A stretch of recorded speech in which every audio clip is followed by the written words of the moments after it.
Hello sa inyo sir, pati na sa lahat ng mga nakikinig. Tawagin niyo na lang akong Zian. Meron lang akong karanasan na gustong ibahagi sa inyo na nangyari nung nasa high school pa lang ako. Taong 2008 to sa isang bayan sa Samar. Tuwing mahal na araw noon ay nakikinig kami ng mga drama sa radyo tungkol sa mga kwento sa Biblia. Inaabangan ko talaga yon tuwing Huwebes at Biyernes Santo. Ganon din ang mga palabas sa TV. Nung taong yon ay nagkasakit ako. Hindi ako nakasamang magsimba kina mama. Naiiwan lang ako sa bahay habang nanonood ng TV o di kaya ay nakikinig ng radyo. Wala pa kasing cellphone nun. Kaya tiyaga lang sa pakikinig ng radyo at TV at pagpabasa na rin ng mga comics at pocketbooks. Biyernes Santo noon nang maiwan akong mag-isa sa bahay. Hindi ako nakasamang magpunta sa simbahan at magprosesyon dahil sumasakit pa yung ulo ko. Sasamahan naman sana ako ni mama noon pero sinabi kong kaya ko naman. Kailangan ko lang na magpahinga pagkatapos ay makainom ng gamot. Nasa sala lang ako noon at nakabukas ang TV. Tahimik ang buong bahay. Napapapikit na ako nang biglang nag-iba yung boses na naririnig ko mula sa TV. Kaya muli akong napadilat at napatingin doon. Normal naman yon.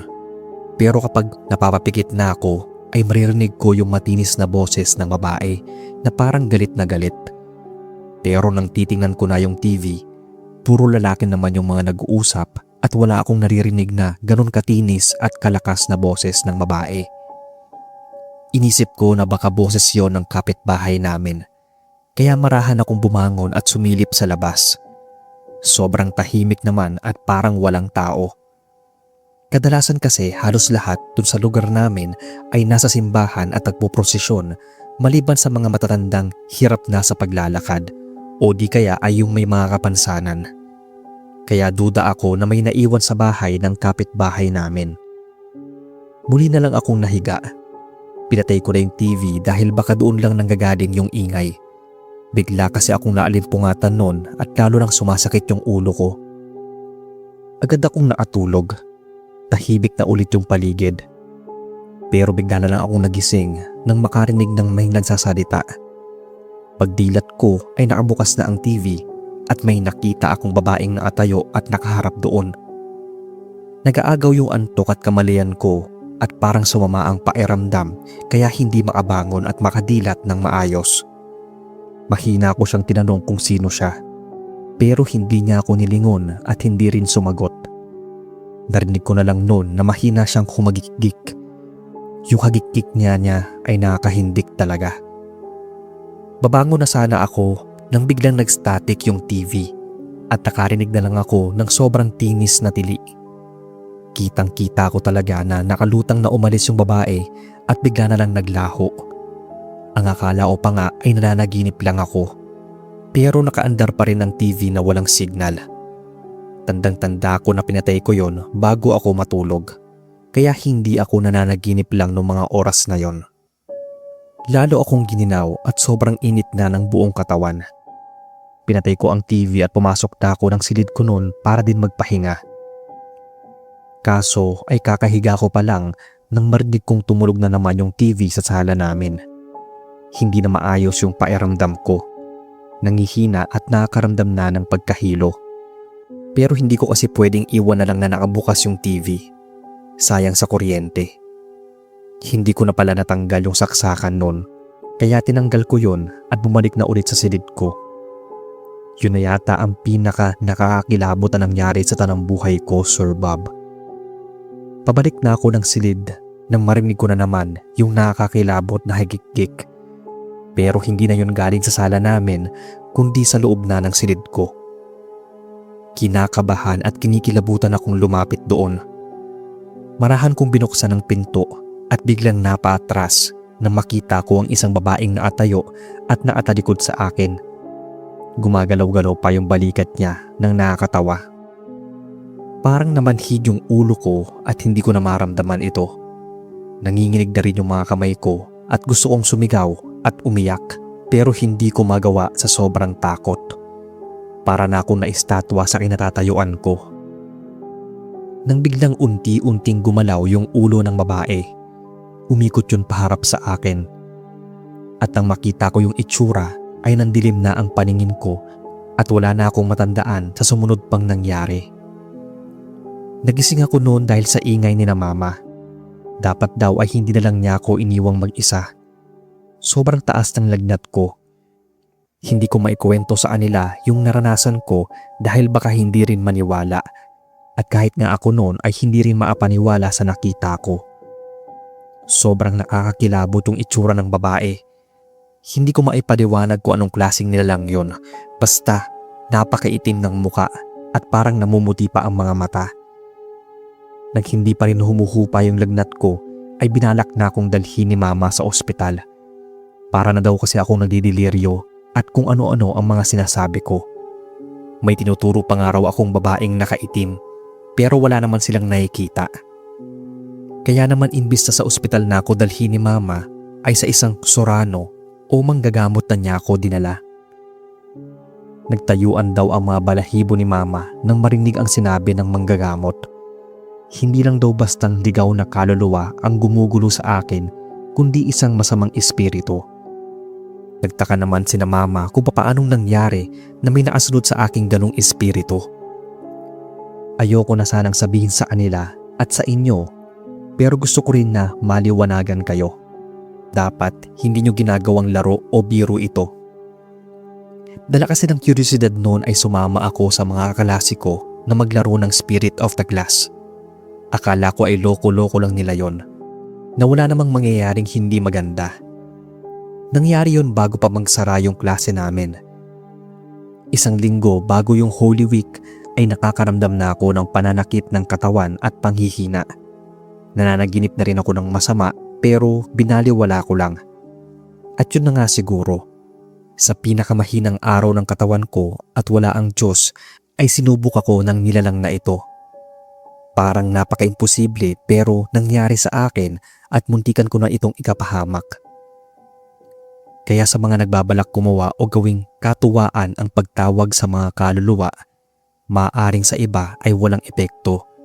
Pero pwede rin na meron talaga tayong magambalang nananahimik na kaluluwa. Or worst, ay yung mga kaluluwang naghihintay lang na may tumawag o makapansin sa kanila.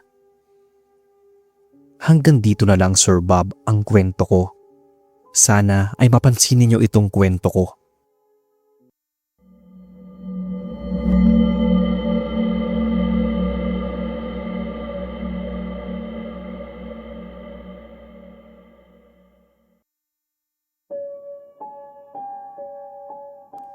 Hello sa inyo, sir. Isa sa mga hindi ko makakalimutang karanasan ay nung umuwi kami sa lugar ng nanay ko sa Capiz. Magmamahal na araw noon at saktong kakatapos lang ng klase namin. Ako pala si Janet, taga Kulasi, Antique. Taong 2011 ay napagpasyahan namin na doon naman sa lugar ni nanay kami magbakasyon at magmamahal na araw. Medyo matagal na rin kasi kami na hindi nakakauwi doon. Namimiss ko yung mga bunga ng mangga at abukado na tanim ni Lolo, pati na yung mga dating kalaro ko. Kaya pagdating namin ay agad ako nagpasama sa mga pinsan ko na magdibot-dibot. Malawak ang lupain ni na Lolo at napapalibutan ng mga puno ang bahay nila. 2 palapag ang bahay na yari pa sa tabla. Matagal na panahon na iyong nakatayo. Minana pa raw yun ni Lolo sa mga magulang niya. Mula dun sa lupain niya ay makikita ang dagat. Malawak naman ang palayan na nakapalibot sa lupain. Malalayo ang mga kapitbahay. Literal na baryong magkakakilala halos lahat ng nakatira kahit na layo-layo ang mga kabahayan. Maraming alagang aso at pusa si Lolo. Mas maigi raw yon para walang masamang loob na magtangkang pumasok sa lupain niya. Sila lang kasi ni Lola ang naatira sa bahay. Nang maarating kami sa malaking puno ng avocado ay napansin ko agad yung lupang nakaumbok. Malaki yon. Sabi nila ay punso raw yon. Pero ang tingin ko nung una ay bahay lang yon ng langgam. Hindi pa naman kasi ako naniniwala sa mga duwende. Kaya tinawanan ko lang ang mga kwento at sinasabi ng mga pinsan ko. Naging tambayan ko ang nakausli at mababang sanganon ng mangga na malapit lang sa puno ng avocado. Nagpagawa pa ako ng duyan doon. At kapag tanghali ay doon ako tumatambay. Sinabihan na nila ako na huwag doon maglalagi lalo na pag tanghali. Pero hindi ako nakinig. Masarap patulog kasi sa duyan na yon at sariwa pa ang hangin. Kahit na maaraw kasi nga summer. Nakakatulog talaga ako doon maghapon. Huwebes Santo nang umalis sina mama, lola at ilang tiyahin ko papuntang simbahan. Sina lolo, papa at ilang kalalakihan naman ay nagpuntang dagat para manghuli ng isda. Naiwan kami magpipinsan nun. Busy naman sila sa kaapanood ng TV samantalang ako ay nagbabasa ng bucket book sa duyan. Muli nila akong binilinan na huwag doon matutulog. Pero nagdala pa ako ng radyo na may speaker at napatugtog ng mahina. Sinasabayan ko pa yung mga kanta hanggang sa antukin ako. Nagising ako nang marinig kong may nanggigising sa akin. Halos hindi pa man ako noon makadila sa sobrang antok. Pero nagtanong ako kung bakit. Nagtaka ako dahil hindi yun boses ng pinsan kong lalaki, kundi boses ng matandang lalaki. Garalgal at malalim, kaya mabilis akong napabangon. Pagbangon ko ay wala na yung kumausap sa akin. Nagpalingali nga ako pero walang tao sa paligid. Bigla ako nung nakaramdam ng pangangati. Nung una ay sa liig at bandang kaliwang braso. Pero nang tumagal ay sa buong katawan na. Yung para bang may gumagapang na sangkaterbang langgam. Sobrang kati ng buong katawan ko. Pero yung kati ay napalitan na ng hapdi nang magkasugat-sugat yung mga kinamot ko. Napahiyaw na nga ako sa sobrang kati at sakit. Nakita ako ng mga pinsan ko at inalalayang maapasok ng bahay. Pagdating doon ay nagiiyak na ako sa sakit. Sobrang dami ng pantal at sugat-sugat sa katawan ko. Para na yung mga paso ng sigarilyo. Pulang-pula at yung iba naman ay nagnanana. Hindi rin alam ng mga pinsan ko ang gagawin. May isa na balak lagyan ng asin yung mga pantal dahil baka may higad lang daw na nalaglag sa akin. Yung isa naman ay pinapahira ng cream yung mga sugat ko.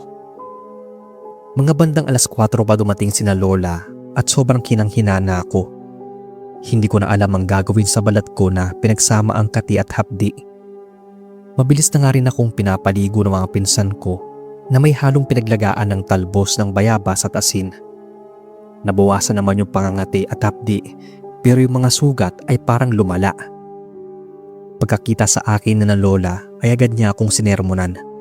Ang tigas raw kasi ng ulo ko. Hindi nila ako dinala sa pagamutan kundi sa isang albularyo. Alam niyo bang pagtapak pa lang namin sa bakuran niya ay napapailing na ito? Tahimik na kaming pinapasok at agad sinara ang pinto. Naglagay siya doon ng asin at ilang pangontra. May naasunod daw sa amin na itim na anino. Habang may pinapahid siya sa buong katawan ko, panay sabi niyan may nabulabog daw akong itim na duwende. Ayaw daw kasi nito ng maingay lalo na sa tanghali kung kailan sila nagpapahinga. Ayun at napalatak si lola. Ayaw ko raw kasing maniwala na may duwende doon sa punso, kaya hindi raw sila naglalagi doon. Mapaminsala raw itong duwende at matapang. Ayaw daw ako nitong patawarin dahil may nagawa na ako na ikinagalit nito. Napatingin sa akin sina nanay at lola. Hindi ko pa matandaan kung ano ang pinakamatindi kong ginawa. Umiling-iling lang ako. May ginawa nun yung albularyo para makausap niya yung duwende. Kaya nalaman din kung ano ang nagawa ko. Sinira ko raw kasi yung bahagi ng bahay nila. At yun ang naaalala ko na habang dumuduyan ako ay may hawak akong stick. At sa tuwing napapalapit ako sa punso ay sinusungkit ko yon. Muntik na akong mabatukan ni nanay. Nasabihan pa akong dalaga na raw ako pero isip bata pa rin. Tumahimik na lang ako noon para mapagaling na ako ng albularyo na ipagkasundo ito sa duwende. Gusto ko talagang matawa dahil ayaw ko pa rin talagang maniwala sa mga sinasabi nila. Pero nang sabihin ng albularyo na humingi ng alay ang duwende at pagagalingin ako nito ay hindi na ako nakakibo. Pag uwi namin ay agad naghanap sina lola ng manok na itim ang mga paa at yun ang inalay nila sa duwende kasama ang ilang itlog. Kinagabihan nun ay muling pinahiran ni nanay ang mga sugat ko ng pangbanyos na bigay ng albularyo. Hindi na yun gaanong makati at nawala na rin ang hapdi. Kaya nagulat ako kinabukasan dahil paggising ko ay tuyo na yung mga sugat ko. Wala na rin akong nararamdamang pangangati o kung ano doon. Doon na ako naniwala sa mga laman lupa na nag-e-exist talaga sila. Muli akong lumapit doon sa punso, hindi para gambalain sila, kundi humingi ng tawad at tangakong hindi natatambay doon. Akala ko ay hindi na ako makakasama noon sa simbahan kina nanay, pero buti na lang talaga at mabilis gumaling yung sugat ko. Nakasama pa rin ako sa prosesyon ng mga santo.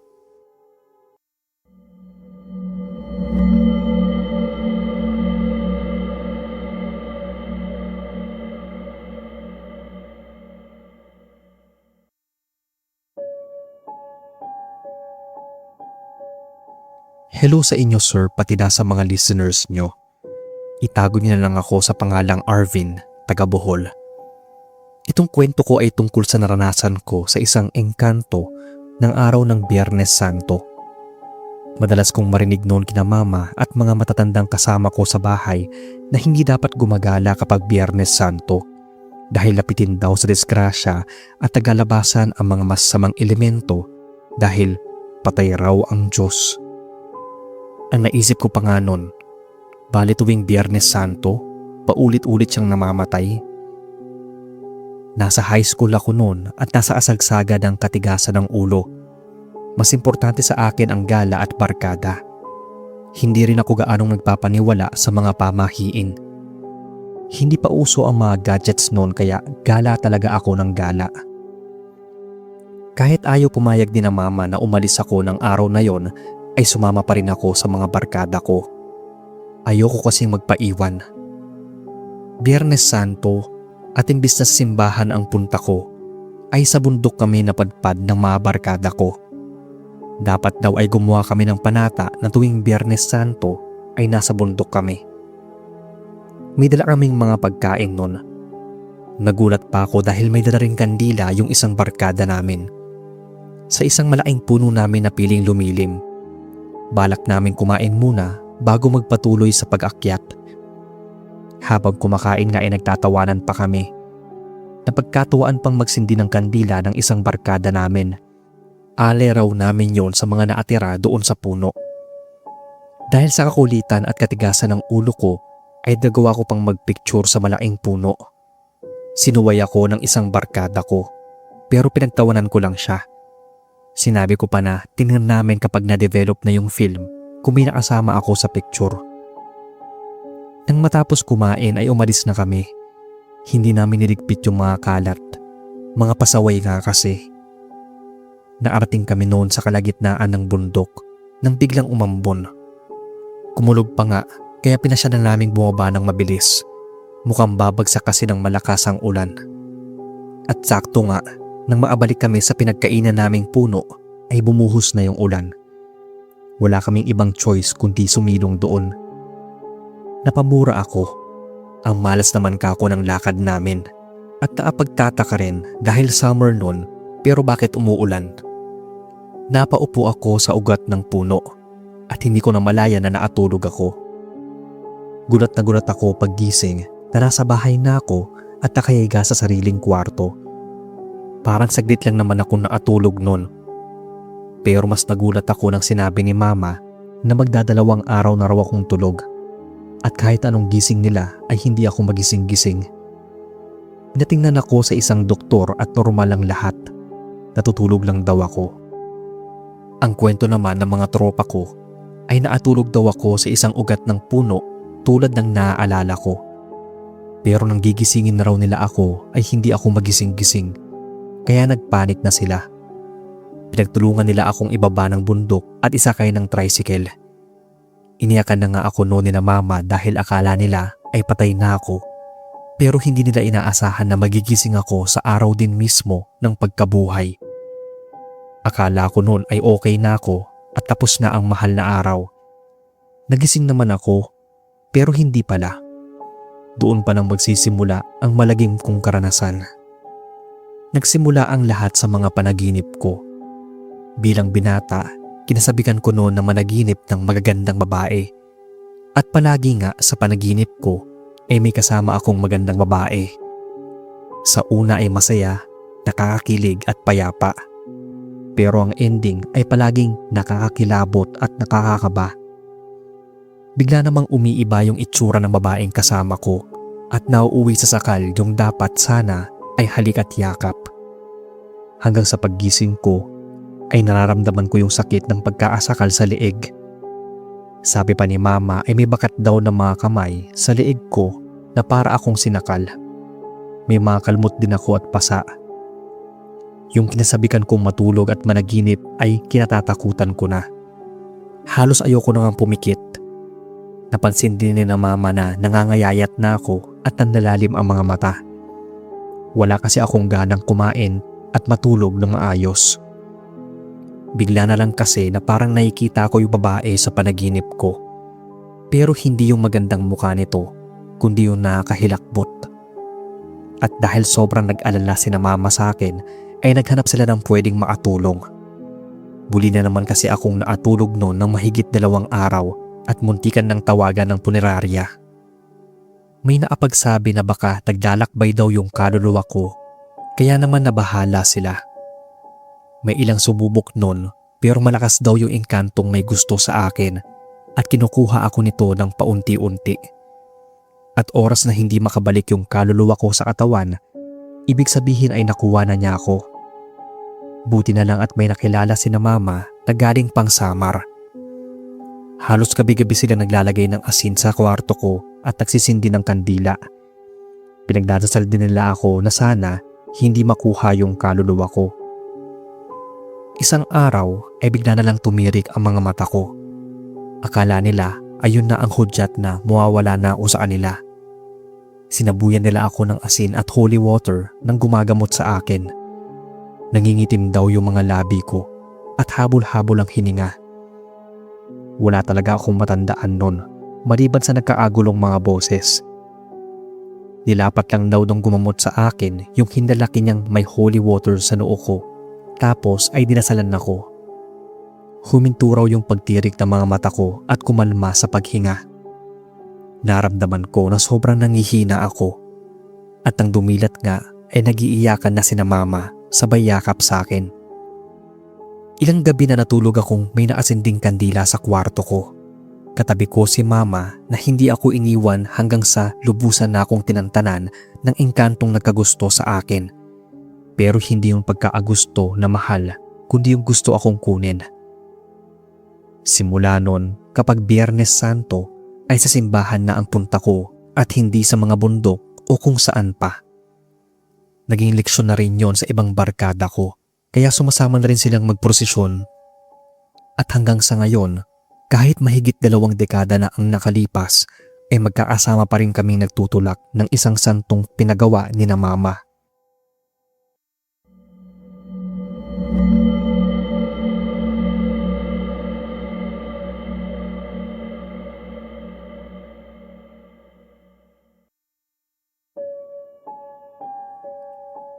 Magandang gabi sa inyo, Sir Bob, pati na sa mga nakikinig.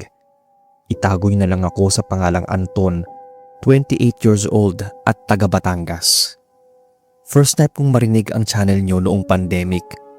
Halos mga fiction pa yung mga kwento nyo noon. Kaya nang marinig ko na puro true stories na ang mga nilalahad nyo, ay naisipan ko ring ibahagi itong karanasan ko. Nangyari ito nung buwan ng Kwaresma, kung saan nagbabakasyon kami ng barkada ko sa probinsya nila sa Visayas, somewhere in Iloilo. Dito na sila nanirahang mag-anak sa Batangas, pero nasa Iloilo yung mga kamag-anak nila at mga magulang ng parents nila.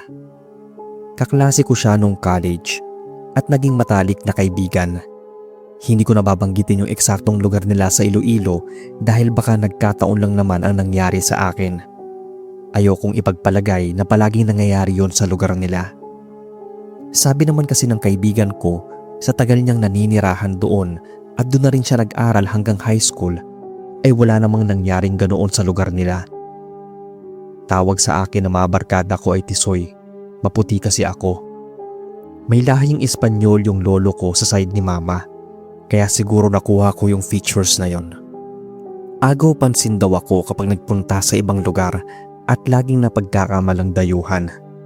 Sa lugar ng kaibigan ko na tawagin nating Dan, ay hindi na rin iba sa akin ang reaksyon ng mga tao kapag napupunta ako sa mga di pamilyar na lugar, lalo sa mga baryo. Sadyang pinagtitinginan daw ang mga dayong katulad ko, lalo na at kakaiba ang kaputian ko. Naatira sila sa isang baryo sa Iloilo. 2 kilometro lang daw ang layo noon sa bayan. Nung andun kami ay hiniram niya yung tricycle ng tiyuhin niya kapag namamalengke kami o gumagala. Nai-enjoy ko talaga kapag ganong klaseng lugar. Tahimik at sariwa ang hangin. Sa gabi naman noon ay namamasyal kami sa plaza kasama yung ibang kalalakihang mga pinsan niya. Sinasama din nila ako kapag dumadayo sila ng basketball. Isang araw ay nagkayayaan ulit na pumunta sa kabilang baryo para mag-basketball. Binilinan na kami ng lola at tiyahin niya na huwag magpapagabi lalo at papalapit na ang mahal na araw. Hindi raw namin alam kung anong mga nilalang sa dilim ang gumagala. Pero parang pabiro lang yung sinabing yon ng lola niya. Tumawa pa nga si Dan at sinabing takot lang nun. Ako naman na wala pang karanasan sa mga ganon ay nagkipit balikat lang. Mas na-excite kasi ako sa magiging laro namin. Inabot na nga kami ng 9:00 sa kakalaro. Ilang grupo din kasi ang sumali at hindi kami tinigilan. Nakailang panalo na rin kasi kami. May napansin noon ang isang pinsan ni Dan na may matanda nang nakatingin sa amin habang naglalaro kami.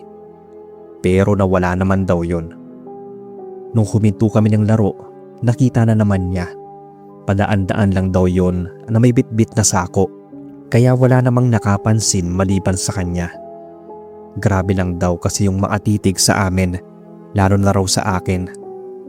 Sumabat pa yung isang pinsan niya na baka napupugian lang daw.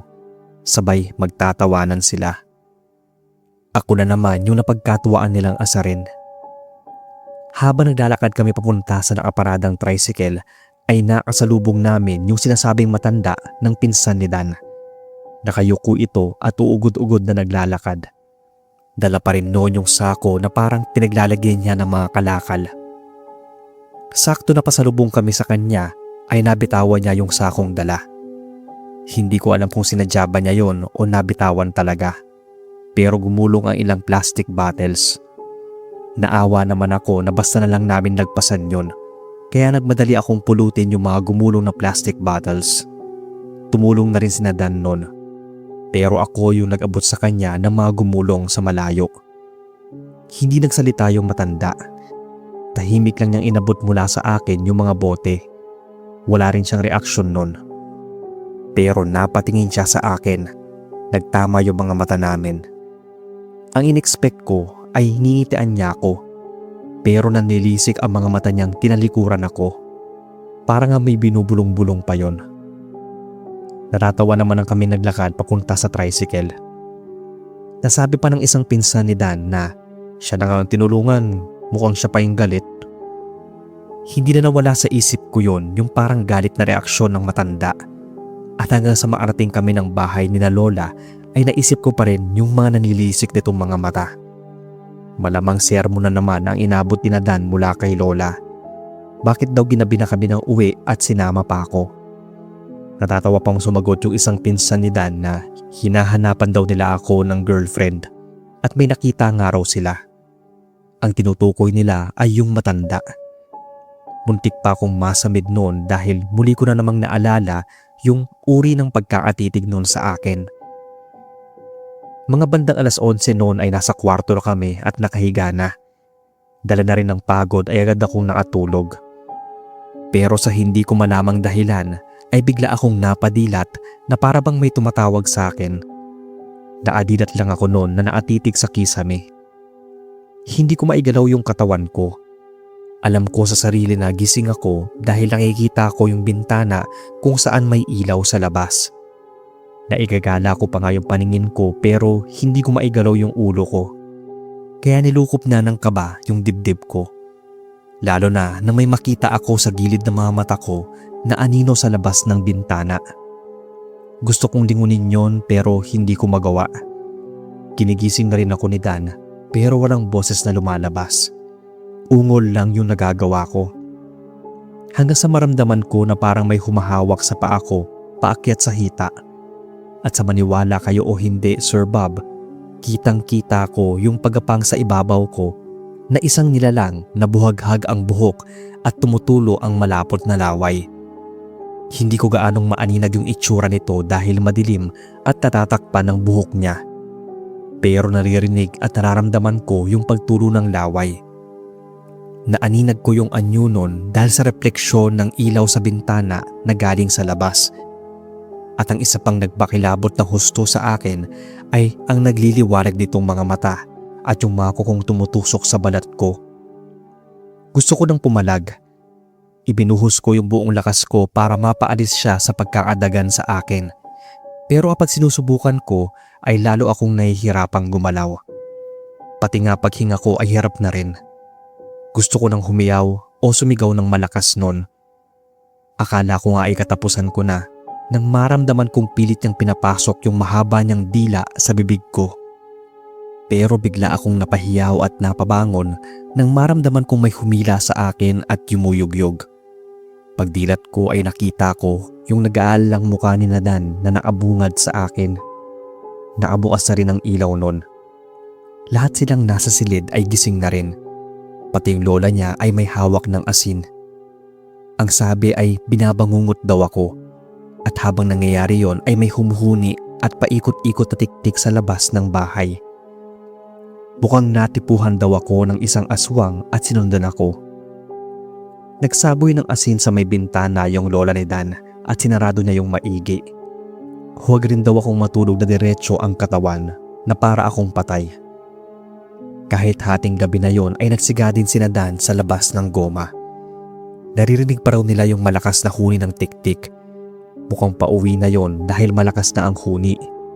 Tiyak sa susunod na araw ay dadalawin ulit ako. At hindi nga sila nagkamali dahil sumunod na gabi ay narinig ko na naman yung huni ng tiktik. First time kong makarinig ng ganon. Malakas nung una pero humina na. At ang sabi nila ay malapit na yon sa bahay.